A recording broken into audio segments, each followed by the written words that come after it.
Bonjour et bienvenue sur le podcast Dans la tête des chiens, un moment unique pour en apprendre plus sur votre chien et enrichir votre relation avec lui. Je m'appelle Alice Mignot, je suis psychologue clinicienne et docteur en éthologie et je me suis spécialisée dans la vulgarisation scientifique sur le comportement canin et l'éducation canine bienveillante dans l'objectif de réduire la frontière entre la recherche et le terrain. En parallèle de ce podcast, j'anime donc des webinaires d'éthologie appliqués aux chiens de compagnie et de médiation animale et du suivi individuel en éducation canine, en présentiel sur Lyon ou en visio. Si vous souhaitez soutenir le podcast, je vous invite à vous y abonner sur votre plateforme d'écoute et lui mettre 5 étoiles, voire un petit commentaire, afin de me donner du courage et de la visibilité. Vous pouvez aussi le partager à votre entourage ou des personnes qui ont encore un peu de mal avec l'éducation positive. Et si vous voulez soutenir financièrement le podcast, c'est maintenant possible sur Tipeee avec des tips mensuels. C'est quelques euros pour vous, mais pour moi ça veut dire beaucoup. Et de rien si vous avez la chanson dans la tête. Toutes les informations se trouvent dans la description de l'épisode. Bonne écoute!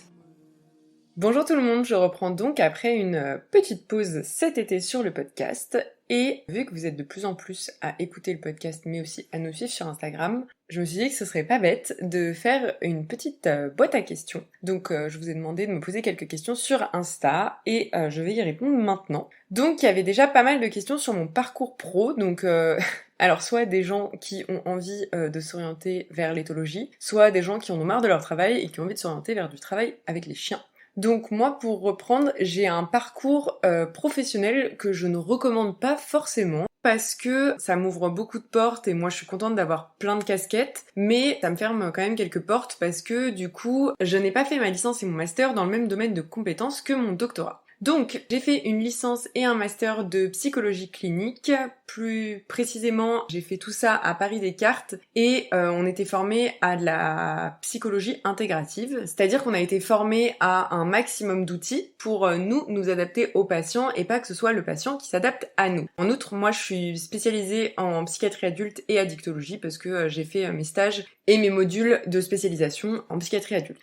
Du coup, après ça, j'ai fait un DU, on peut dire, en éthologie, même si je l'ai pas trouvé super complet. Et après tout ça, j'ai fait un doctorat, du coup, en éthologie et en anthropologie sur le sujet du bien-être des chiens en médiation animale. Du coup, j'ai pas rendu 2 thèses pour ceux qui m'ont posé la question. En fait, j'ai validé le titre de docteur en anthropologie à Liège et le titre de docteur en éthologie à l'université Paris-Nanterre. Et en fait, ça s'appelle une co-tutelle, donc j'avais une direction française et une direction étrangère et du coup belge.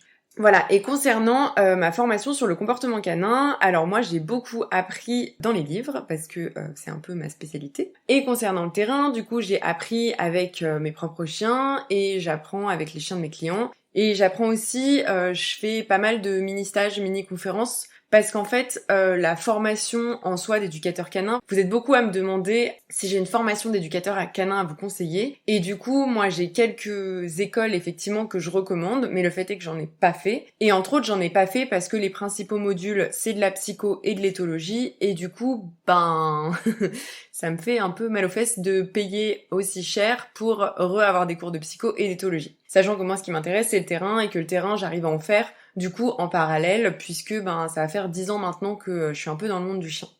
Ensuite, vous avez des questions sur qu'est-ce que je fais actuellement. Du coup, actuellement, j'ai le podcast, du coup, que j'essaie d'animer comme je peux et pour lequel j'essaie d'avoir un peu d'argent parce que ça me prend, comme je vous avais dit, énormément de temps et du coup, c'est du temps que je consacre pas à autre chose. J'ai une part importante de mon temps actuel que je consacre à la rédaction d'articles scientifiques et à ma thèse, parce que pour ceux qui n'ont pas fait de thèse, en fait c'est hyper dur de faire tous les articles qu'on veut pendant la thèse. Moi j'ai eu beaucoup de chance parce que j'ai publié 2 ou 3 articles pendant ma thèse, et c'est quand même assez rare. Souvent on n'a pas le temps, donc je pense que le confinement a quand même aidé, mais il me reste encore 2 ou 3 articles à publier, et du coup je consacre pas mal de temps à ça parce que j'aimerais bien que lorsque je commence une nouvelle recherche, j'ai fermé le livre de cette thèse.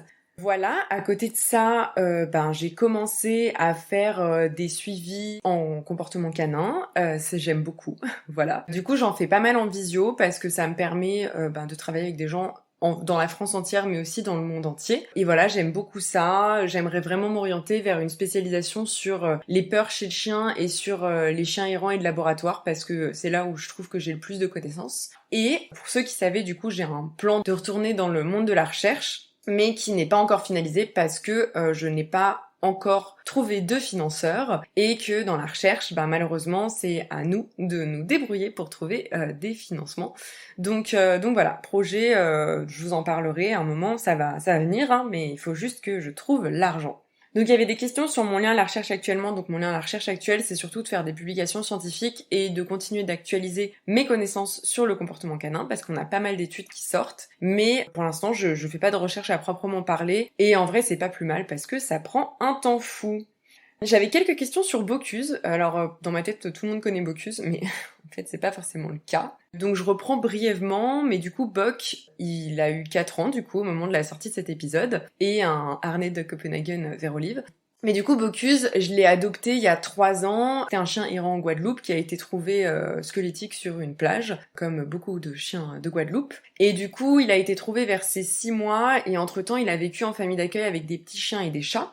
Et après, il a été rapatrié en refuge, du coup, à côté de Lyon, et du coup, c'était le moment de la fin de vie de Elliot, mon chien d'avant. Je cherchais un chien, je trouvais pas, je voulais quelque chose qui ressemble un peu à un croisé-staff, et on m'en a refusé pas mal parce que j'étais en appart. Et en fait, j'ai accompagné ma pote Eline chercher sa chienne, et du coup, j'ai craqué. Sachant que mon seul critère, c'était qu'il soit ok chien pour pas embêter Elliot, et ok chat pour pas embêter Jean-Mich. Donc voilà, Boc est arrivé dans ces conditions-là. Sachant que quand j'ai adopté Bocuse, j'ai pas tout géré au début parce que on a beau avoir la théorie, on a beau savoir aider les autres, quand c'est son propre chien, c'est un peu compliqué. Et surtout qu'on m'avait dit que voilà les chiens, maintenant que je m'y connais, je trouve ça aberrant, mais que les créoles étaient des chiens très faciles, très adaptables, etc. Voilà, c'est faux. Ce sont des chiens très sensibles, qui ont beaucoup de peur, et entre autres Boc, qui avait déjà vécu du coup 6 mois dans la rue, il avait beaucoup de peur liées aux enfants, liées aux humains, liées aux trottinettes, liées aux poussettes, enfin bon bref, c'était un peu compliqué. Du coup j'ai pas eu tout de suite une éduque qui a fait que j'ai pas super bien fait, et en plus Elliot est mort entre temps, donc émotionnellement j'étais pas trop là. Et voilà, donc Bocuse est un chien que je bosse du coup depuis 3 ans.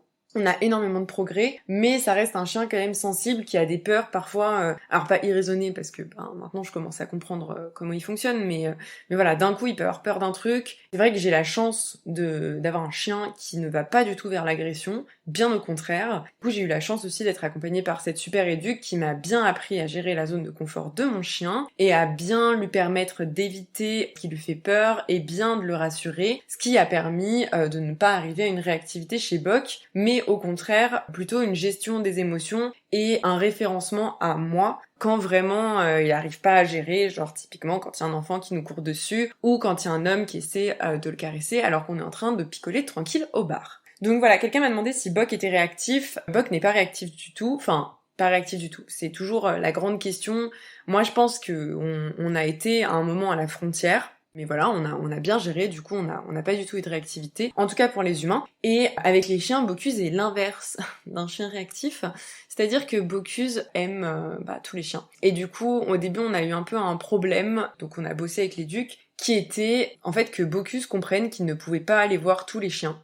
Parce que vraiment, c'était assez dingue chez lui. Il avait vraiment une volonté d'aller voir tous les chiens, même les chiens qui avaient pas l'air sympas. Sachant qu'en plus, pour ceux qui avaient suivi, Bocuse s'est fait attaquer il y a 2 ans, ça faisait pas très longtemps que je l'avais, par une malamute. Et du coup, moi j'ai eu un peu peur d'une généralisation sur tout ce qui est nordique. Et c'est vrai qu'il est pas très à l'aise dans les interactions avec les Nordiques, mais il m'a jamais montré une once d'agressivité, et au contraire, il est vraiment dans un Bocuse style, quoi, genre il leur fait toute une danse de l'appel au jeu et de machin, et de signaux d'apaisement, etc., qui montre qu'il est pas hyper à l'aise, mais qu'il a quand même envie d'interagir. Et du coup, avec Boc, il y a pas du tout de réactivité qu'on génère. Du coup, on m'a demandé si Jean-Michel était encore vivant, parce que vous le voyez pas sur mes stories. Alors oui, Jean-Michel est encore vivant et bien vivant, il a fêté ses 12 ans, on a fait un petit anniversaire à la maison. C'est juste que là en ce moment on est en Haute-Savoie, donc on est dans une grande maison, Et en plus, j'ai adopté du coup Michael Chapeau chat, donc un nouveau chat. Et Jean-Mich a un peu de mal avec le contact. Et c'est vrai que Chapoche est quand même très dans la recherche du contact. Donc en fait, Jean-Mich est vivant, mais il n'a pas forcément envie de voir notre gueule en ce moment. Donc il passe ses journées à l'étage, voilà, il chill. Et il sort de sa tanière le soir pour bouffer, boire et aller se rouler dans le jardin. Donc voilà, les interactions sont de mieux en mieux avec Chapoche. Donc bah toujours pareil quoi. Et puis avec moi aussi toujours pareil, hein. Il s'en fout de moi, mais moi je l'aime comme il est. Donc voilà, Jean-Mich est encore vivant, et du coup on m'a demandé par rapport à Michael, d'où est-ce qu'il venait. Alors vous vous doutez bien que je peux pas vous dire exactement d'où est-ce qu'il vient, mais du coup c'est un chat de laboratoire qui a 4 ans, et j'avais eu un gros coup de cœur pour lui il y a plus d'1 an. Il se trouve qu'il a été mis à l'adoption, on me l'a proposé, donc j'étais ravie. Ça a été difficile, je pense que je vais faire un épisode quand même sur l'adoption de ce chat et de toute façon d'un nouvel arrivant, parce que ça a été compliqué. Donc pour ceux qui savent pas, Michael Chapeau-Chat est obèse, il fait 10,2 kg, donc il est assez impressionnant quand même, hein. Voilà, j'ai pas spécialement peur des chats ni des chiens, mais c'est vrai que voilà, un chat de cette taille-là qui me sort les griffes, moi j'étais un peu flippée. Il se trouve que je l'ai adopté au moment où j'étais pas censée l'adopter, donc on partait 4 jours plus tard en Haute-Savoie. Et c'était un peu compliqué, il était pas du tout habitué à moi, il était pas du tout habitué aux animaux de la maison, on a dû le mettre dans une cage pour le transporter, il a pas du tout apprécié, donc voilà, on a eu quelques moments un peu difficiles. Mais ce que je peux vous dire, c'est que la patience paie, et voilà, je lui ai laissé vraiment les choix d'interaction, je l'ai laissé dans un petit espace que j'ai agrandi petit à petit, j'ai pas forcé aux interactions avec les animaux non plus, je l'ai vraiment laissé découvrir petit à petit l'environnement ici, sachant qu'on va devoir du coup recommencer quand on va rentrer à Lyon. On a vraiment essayé de temporiser tout, et je l'ai beaucoup rassuré. Enfin voilà, j'ai essayé de l'accompagner et de le guider comme je pouvais. Et bah écoutez, ça a super bien marché, parce que là, bah, ça fait 3 semaines qu'on est là. Et le type est hyper à l'aise, alors il est hyper câlin avec moi, il est pot de colle, ça me change de Jean-Mimiche. Il est très pot de colle avec Boc aussi, et beaucoup avec Jean-Mich, mais du coup Jean-Mich le jette régulièrement. C'est drôle parce que bah il est hyper curieux maintenant qu'il a pris un peu confiance, donc pareil, dans le jardin il est hyper attentif, il chasse les papillons, les oiseaux, enfin bon bref, voilà quoi, un chat bien dans ses pattes. Donc voilà pour le nouvel arrivant. Au niveau des questions, on m'a demandé si j'avais des recommandations à faire pour des éducateurs, donc dans différents départements. Donc je répondrai pas dans une petite FAQ comme ça des noms qui me viennent en tête, mais sachez que vous pouvez m'envoyer un DM sur Instagram et que je fais au mieux, sachant que c'est un peu difficile pour moi de vous orienter vers des gens dans d'autres régions parce que je ne les connais pas. Donc maintenant je commence à quand même connaître pas mal de gens en Ile-de-France, savoir qui travaille bien et qui travaille mal, par exemple. Mais voilà, pour moi à Lyon, bah, c'est facile, c'est mes copines, donc, donc ça va assez vite. J'essaie de faire au mieux, j'essaie de demander à des pros à qui je fais confiance, j'essaie d'avoir un retour client, etc. Mais voilà, sachez que pour moi, ça reste difficile de vous orienter vers des gens que je ne connais pas et qui ont juste une bonne réputation, parce que du coup ça m'est quand même arrivé 3 fois en Ile-de-France de recommander vers des gens qui au final ne sont pas positifs entièrement avec le chien et avec l'humain. Et du coup, bah moi ça me met mal à l'aise parce que j'ai un peu l'impression d'envoyer les gens au charbon alors que c'est pas du tout mon but. N'hésitez pas à m'envoyer un DM, j'essaie pareil quand je vous demande en story si vous avez des recommandations, je vais toujours voir le profil des gens, je vais voir s'ils ont des vidéos, je vais voir s'ils ont des photos pour voir s'il n'y a pas de collier étrangleur, etc. Pareil, vous m'avez posé 2-3 questions sur la gestion de votre propre chien, que c'est gentil, et c'est voilà. Mais je peux pas répondre à des solutions sur un DM Instagram. Alors je l'ai fait pendant longtemps, en envoyant presque un bilan personnalisé gratuitement, et en fait, ben quand même il faut vivre et payer les croquettes des 3 animaux. Donc maintenant je ne le fais plus, je ne réponds plus aux conseils. Je vous propose soit un bilan avec moi, soit un bilan avec quelqu'un dans votre région. Mais il y a des petites questions auxquelles je peux répondre sur des trucs vraiment basiques, et ça me prend 2 minutes, et en général je vous fais un vocal parce que j'ai la flemme d'écrire. Mais sachez que les conseils vraiment spécifiques, particulièrement s'il y a une histoire de morsure dans l'histoire, je ne fais plus de conseils gratuits sur Instagram. Le but c'est quand même que je vous consacre le temps qui doit être consacré, que je vous donne les conseils vraiment adaptés et pas que je vous sorte des banalités en mode bah voilà ça marche à chaque fois, essayez ça. Voilà, moi je ne fonctionne pas comme ça. Et la dernière question dont je vais vous parler ici, qui est une question dont j'aimerais bien vous parler un moment dans un épisode consacré, qui est la gestion des chiens et chats en appartement. Vous êtes pas mal à me poser des questions parce que vous avez un chien et vous voulez adopter un chat, ou vous avez un chat et vous voulez adopter un chien. Et savoir comment moi je fais. Alors moi, déjà, il faut savoir que Jean-Mich, Je l'ai fait vraiment au feeling. Du coup, Jean-Mich, c'est un chat que j'ai adopté à 9 ans parce que voilà, quelqu'un partait à l'étranger et l'a abandonné. Et du coup, il a été récupéré par l'association Patte Blanche, qui est une super asso, qui fait du très bon travail. Et moi, je voulais un chat qui avait plus de 5 ans, donc voilà, il se trouve que ça a été Jean-Mich. Et en fait, je savais qu'Eliott était ok chat parce qu'on avait déjà vu pas mal de chats chez des potes, etc. et qu'il n'y avait pas une once de toute façon chez Eliott d'agressivité pour qui que ce soit. Mais Jean-Mich, on n'était pas vraiment sûr et au début, ça a été un peu complexe parce que du coup, il avait jamais vu vraiment de chien de sa vie. Donc heureusement que c'était Eliott à ce moment-là et pas Bock qui l'a vu directement, parce que Eliott il le laissait tranquille, il le laissait faire sa vie, et de toute façon Mimich il avait bien compris que s'il avait pas envie de voir la gueule d'Eliott, il pouvait se mettre en hauteur, et puis problème réglé. Pour Buck, du coup, moi j'avais le critère qu'il ait été en famille d'accueil avec des chats, et ça, honnêtement, si vous prenez un chien en refuge ou dans une asso, etc., c'est important de savoir quels étaient ses contacts avec les chats avant, parce que par exemple, la chienne que ma pote Eline a adoptée, elle est pas du tout ok chat, et pourtant c'est aussi une créole, donc on pourrait se dire, ils viennent du même endroit, ils ont été dans des bonnes familles d'accueil, mais non, je pense qu'il faut vraiment savoir un peu le passé, pour être sûr que votre chien tout simplement va pas faire de prédat sur le chat et va le respecter. Sachant qu'au début, Bocuse était assez brusque avec Jean-Mich et que j'étais bien contente que Jean-Mich ce soit un chat un peu peace and love et qui sorte pas les griffes et qui juste il le crache dessus quand il en avait un peu marre. Ou qui se mettent en hauteur, ça franchement les chats ils se mettent bien là-dessus. N'hésitez pas si vous avez chien et chat à mettre des installations en hauteur, tout simplement pour que quand votre chat en a marre, lui il se fout en hauteur et il soit tranquille. Et là, avec Chapoche, je savais qu'il était avec des chats parce que les animaux en laboratoire ne sont jamais seuls, ils sont forcément avec d'autres individus de leur espèce. Donc lui, il était en groupe social avec des chats. Donc je savais qu'il était ok chat. Et les chiens, je savais qu'il en avait déjà vu, etc.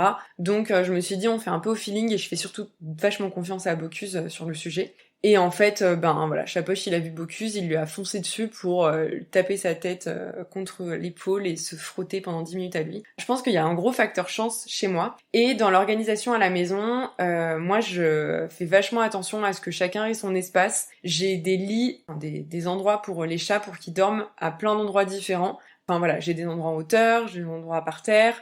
Pareil pour la nourriture, je mets la nourriture des chats en hauteur parce que Bock, il a aucune gestion de son contrôle face à la nourriture pour chat. Et d'une façon générale, de toute façon, tout le monde dort dans mon lit ou mon canapé parce que je vis avec des animaux extrêmement dominants. Attention, c'est une blague, en référence au prochain épisode qui va sortir. Mais moi, globalement, j'ai l'impression que tout le monde se gère comme ils peuvent et que ça se passe plutôt bien. C'est pareil, Bock, j'essaie de lui accorder du temps à lui tout seul. Enfin, de toute façon, Buck, je le sors, donc on a forcément du temps tous les deux. Mais par exemple, quand on vivait dans mon ancienne coloc avec Marie-France, c'est un chat, Marie-France, elle avait tendance à beaucoup trop aimer Bocuse et à être parfois envahissante. Et du coup, là, c'est nous, on allait réguler, on la mettait plus loin pour que Buck se sente pas trop envahi. Et là, du coup, je fais la même avec Chapoche. Quand je vois qu'il est trop... Alors là, il a une grande passion, c'est nettoyer les oreilles de Bocuse. Bocuse déteste qu'on lui touche les oreilles. Donc quand je vois que Bocuse arrive pas trop à le pousser de lui-même, c'est moi qui le prends et je le mets ailleurs, histoire que il n'y ait pas de conflit qui naisse par rapport à ça. Mais sachez que le facteur chance joue grandement dans la gestion des animaux chez moi, et je pense qu'il y a aussi un facteur très important qui est le facteur patience et non contrainte, où chaque animal qui arrive à la maison va à son rythme, je ne force rien. Et pareil, Jean-Michel, c'est un chat qui n'apprécie pas les câlins, à part quand lui demande le matin entre 8h et 8h03. Et je respecte ça totalement, par exemple. Et pareil, il a envie d'aller dormir, d'être caché et que personne vienne l'embêter, c'est pareil. Moi, je respecte ça, et mes autres animaux aussi. Et en fait, chacun a son espace, chacun a ses temps de jeu, et je pense que c'est important, et chacun a ses temps aussi ensemble, en binôme, entre guillemets. Dans le sens où quand les chats jouent ensemble, moi, je ne veux pas que Bocuse interagisse avec eux, parce qu'il est trop brut. Quand les chats jouent, je donne une activité masticatoire à Bocuse, ou je le sors, comme ça, au moins, chacun a ses petits temps ensemble. C'était le premier épisode du coup de rentrée. Pour ceux qui savent, le prochain épisode m'a pris énormément de temps, presque tout mon été, parce que je l'ai vraiment bien travaillé, et on va dire que je suis allée au charbon pour vous. Mais voilà, en tout cas, j'ai une bonne ligne éditoriale, j'espère, pour cette année. Je vais essayer de faire ce que je peux pour consacrer le temps que je veux à ce podcast, parce que voilà, vraiment ça me tient à cœur et ce que je préfère faire par rapport à rédiger des articles scientifiques en ce moment. En tout cas, j'espère que la ligne édito de cette année vous plaira et que vous serez de plus en plus nombreux à m'écouter. Et en tout cas, sachez que je lis vos messages sur Instagram, alors parfois je prends pas le temps de répondre à tout le monde, parfois je like juste le message. J'apprécie beaucoup, vous êtes très gentils, vous êtes très soutenant et très encourageant et voilà, moi ça me touche beaucoup. C'est pareil pour les gens qui participent aux ateliers et qui font du suivi individuel. Merci beaucoup de me faire confiance et de me faire toujours des retours positifs et bienveillants. Moi ça m'enrichit beaucoup et voilà, et j'adore pouvoir échanger soit en petits groupes pendant les ateliers, soit en individuel avec vous sur vos chiens, et j'adore aussi quand juste vous m'envoyez un DM en me disant que l'écoute de mon podcast a changé votre vision de votre chien et que votre relation va beaucoup mieux. Moi ça me fait juste super plaisir. Donc tout ça pour vous dire que je vous souhaite une bonne journée ou une bonne soirée et encore et toujours des caresses bien évidemment consenties à vos toutous. Hello, c'est encore moi la Lise du montage. Merci d'avoir écouté l'épisode en entier. N'hésitez pas à me mettre 5 étoiles et à partager cet épisode. Vous pouvez aussi me soutenir sur Tipeee.